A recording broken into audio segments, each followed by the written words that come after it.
इससे कुछ नुकसान नहीं होगा।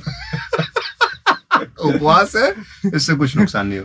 तो इसी तरह दोपहर के बाद शाम बोले ना नाश्ता कर, अरे मैं उपवास है नाश्ता कैसे? हाँ। बोलते नहीं कुछ बनवाते हैं। हाँ। क्या बनाएंगे? बोला जा नहीं ज्यादा नहीं उपवास है तो खिचड़ी बनवाते हैं साबूदाना की। अच्छा, साबूदाना की, उसके बाद खिचड़ी। तो उसमें वाला कि देसी घी में बनाना भाई। हाँ, क्योंकि उपवास है। हाँ, तो इसलिए और मूंगफली डाल देना, थोड़े से छुआरे सब भी डाल देना ताकि मीठा भी रहे। नमक मत डालना क्योंकि नमक नहीं खाया जाता।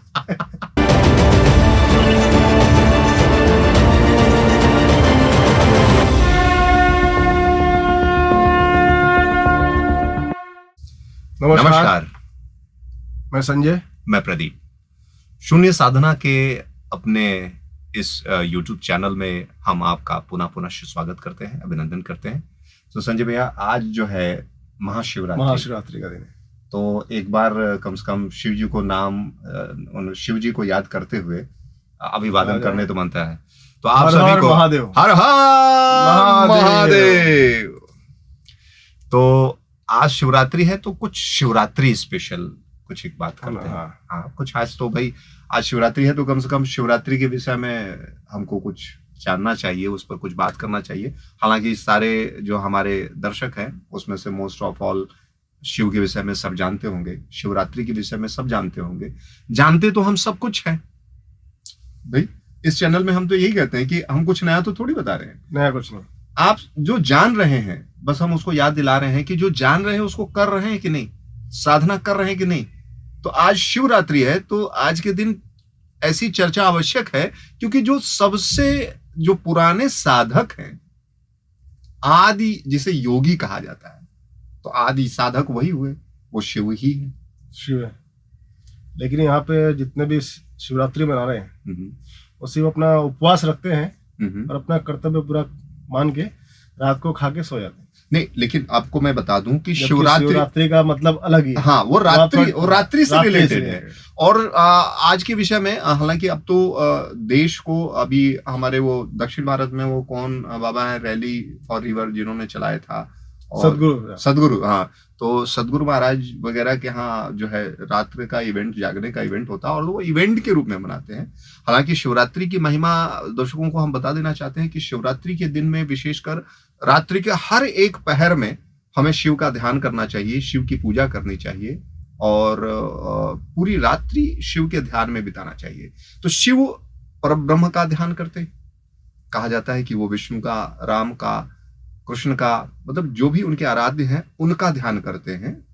अगर हमको हमारे आराध्य, हमको गुरु मिल गए हैं तो हमको उसका ध्यान करना चाहिए और शिव की पूजा करनी चाहिए, रात्रि जागरण करना चाहिए। तो वर्ष में 365 दिन में एक दिन ऐसा होना चाहिए कि हम उस रात्रि को डेडिकेटेड कर दें कि भैया आज शिव को ध्यान में रखना है, शिव के साथ रहना है और शिव के साथ रहना है, शिव की पूजा करनी है। हर एक प्रहर जैसे जैसे बीतेगा हमें शिव को पूजित करना है। तो शिव बाबा भोले बाबा कहलाते हैं और बहुत ही जल्दी प्रसन्न हो जाते हैं। केवल बेल के पत्र आप उनके ऊपर चढ़ा दीजिए, उतने मात्र से प्रसन्न हो जाते हैं। केवल एक लोटा जल, सर्व समस्या हल। बेल पात्र भी बड़ी चीज है। हाँ, आप सिर्फ पानी एक लोटा चढ़ा दो, एक लोटा जल, सर्व समस्या हल।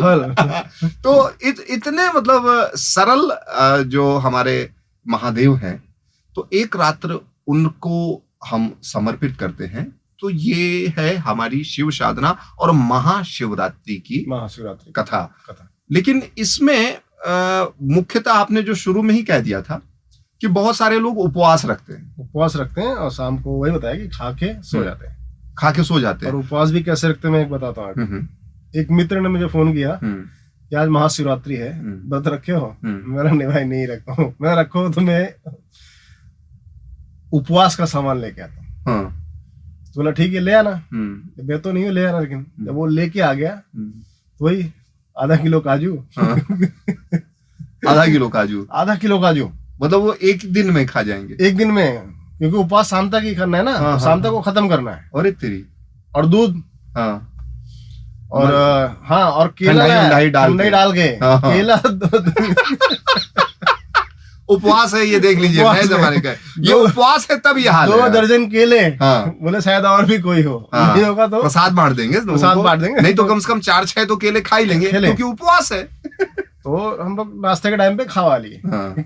अब आ गया दोपहर का टाइम। हाँ। ये मैं आपको अगले साल की कहानी सुना रहा हूँ, जो बीता हुआ साल है, पिछला साल। पिछला साल। हाँ। फिर दोपहर हो गया, तो बोला चलो भाई खा लेते हैं। मेरा उपवास है ना। हाँ, तो उपवास का सामान खाएंगे, उपवास खाएंगे। आज उपवास है तो पर खाएंगे। उपवास किस बात का नाम है, लेकिन उपवास है तो हम उपवास के लिए हमने सामान ढूंढ लिया, पर हमने खाना नहीं छोड़ा। तो दोपहर को क्या खाया हो तो देखो, उसने एक इतना बड़ा टिफिन खोला, उसके अंदर छुआरे, मखाना, मूंगफली, देसी घी में फ्राई की हुई, जय हो, जो सबसे हैवी होता है। हाँ। घी अपने आप में हैवी है, मखाना अपने आप में हैवी है, बहुत हैवी है वो।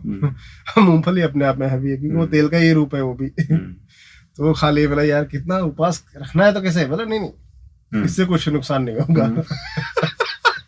उपवास है, इससे कुछ नुकसान नहीं हो। तो इसी तरह दोपहर के बाद शाम बोले ना नाश्ता कर। अरे मैं उपवास है, नाश्ता कैसे? हाँ। बोलते नहीं कुछ बनवाते हैं। बोला क्या बनाएंगे? बोला जाए नहीं, ज्यादा नहीं, उपवास है तो खिचड़ी बनवाते हैं साबूदाना की। अच्छा, साबूदाना की, उसके बाद खिचड़ी। तो उसमें बोला कि देसी घी में बनाना भाई। हाँ। क्योंकि उपवास है। हाँ, तो इसलिए और मूंगफली डाल देना, थोड़े से छुआरे सब भी डाल देना, ताकि मीठा भी रहे। नमक मत डालना, क्योंकि नमक नहीं खाया जाता। बहुत बढ़िया उपवास है। तो ऐसा अगर उपवास होगा तो फिर जो है बिना उपवास के आप क्या रात को भी तो है ना। हाँ। रात को मिला, अभी रात का उपवास पता नहीं, मेरा उपवास खत्म। हाँ। अब हम पूरा खाना खाएंगे। अरे बाप रे बाप, उसके बाद खिचड़ी के बाद पूरा खाना, दाल रोटी राइस। अरे बाप रे। मित्रों देखिए, उपवास का जहां तक भाई साहब हमें ऐसा लगता है, उपवास का जो संदर्भ क्षेत्र अगर हम करते हैं तो उपवास यानी कि नजदीक बैठना, ठीक है ना, उपवास। और उपवास के विषय में भोजन ना करने का या बहुत सीमित मात्रा में लेने का जो संदर्भ रहा है, उसकी वैज्ञानिकता है वो इसलिए है क्योंकि जब हम भोजन अधिक करते हैं या गरिष्ठ भोजन खाते हैं, ठीक है, तो उससे क्या होता है कि हमारा चित्त जो है वो डोलता है, वो एकाग्र नहीं हो पाता है। जब हमें साधना करनी है, जब हमें पूजा करनी होती है, तो आप हल्का अगर शरीर होगा तो आप एकाग्रचित हो पाएंगे।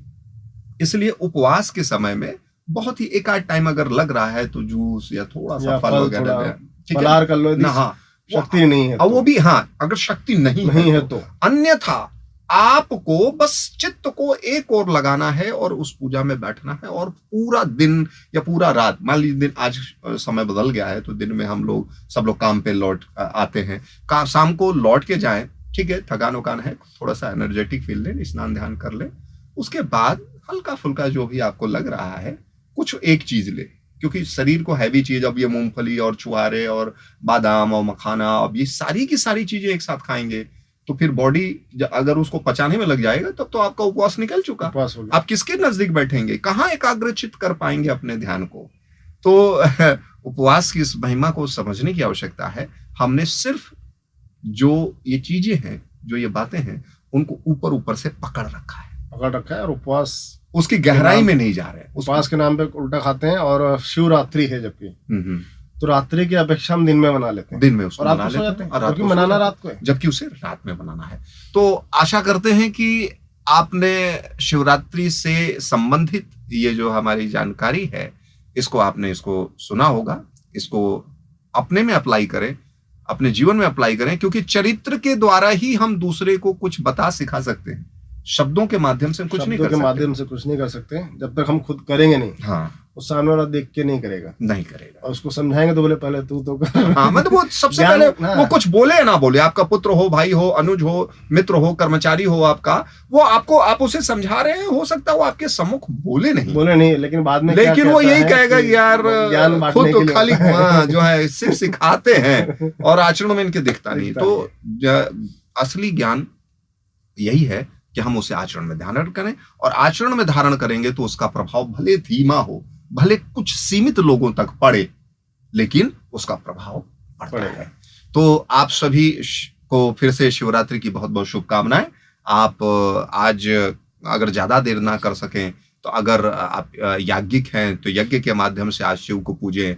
अगर आप भक्ति मार्ग के हैं तो बिल्व पत्र के साथ आप शिव के मंदिर में जाएं और उनकी पूजा उपासना करें।